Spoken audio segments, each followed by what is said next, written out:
अस्सलाम वालेकुम। आज का हमारा टॉपिक है सूरह ज़िलज़ाल। सूरह ज़िलज़ाल मदनी है, इसमें 8 आयतें हैं। आऊज़ु बिल्लाहि मिनश शैतानिर रजीम, बिस्मिल्लाहिर रहमानिर रहीम। शुरू करता हूँ अल्लाह ताला के नाम से जो बड़ा मेहरबान निहायत रहम वाला है। इज़ा ज़ुलज़िलतिल अर्दु ज़िलज़ालहा, जब ज़मीन पूरी तरह झंझोर दी जाएगी। इसका मतलब है सख्त भूचाल से सारी ज़मीन लरज़ उठेगी और हर चीज़ टूट फूट जाएगी। ये उस वक्त होगा जब पहला नफ़ख़ा फूंका जाएगा। व अख़रजतिल अर्दु अस्क़ालहा, और अपने बोझ बाहर निकाल फेंकेगी।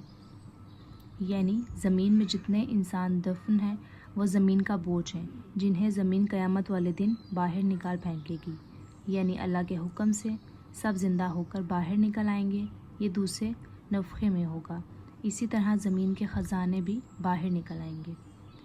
वक़ालल इंसानु मा लहा, इंसान कहने लगेगा कि इसे क्या हो गया।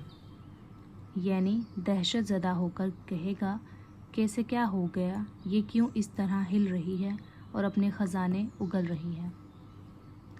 यौमइज़िन तुहद्दिसु अख़बारहा, उस दिन ज़मीन अपनी सब खबरें बयान कर देगी। ये जवाब शर्त है। हदीस में है नबी करीम सल्लल्लाहु अलैहि वसल्लम ने ये आयत तिलावत फरमाई और पूछा, जानते हो ज़मीन की खबरें क्या हैं?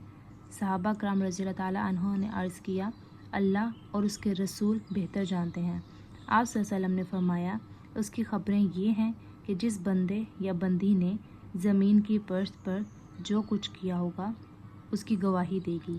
कहेगी इस शख्स ने ये अमल किया और इस दिन किया। लाइक ज़मीन बोलेगी और अपने सारी बातें बताएगी। बिअन्न रब्बका अवहा लहा, इसलिए कि तेरे रब ने उसे हुक्म दिया होगा।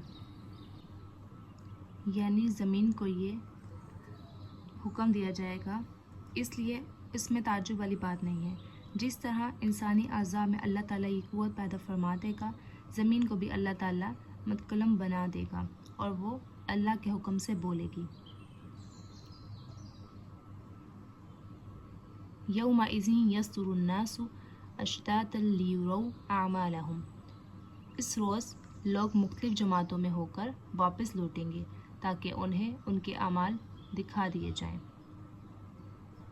यस्तुरु यरजिउ, लौटेंगे है, यानी कब्रों से निकलकर मौक़िफ़ हिसाब की तरफ या हिसाब के बाद जन्नत और दोज़ख की तरफ लौटेंगे। अश्तातन मुतफ़र्रिक़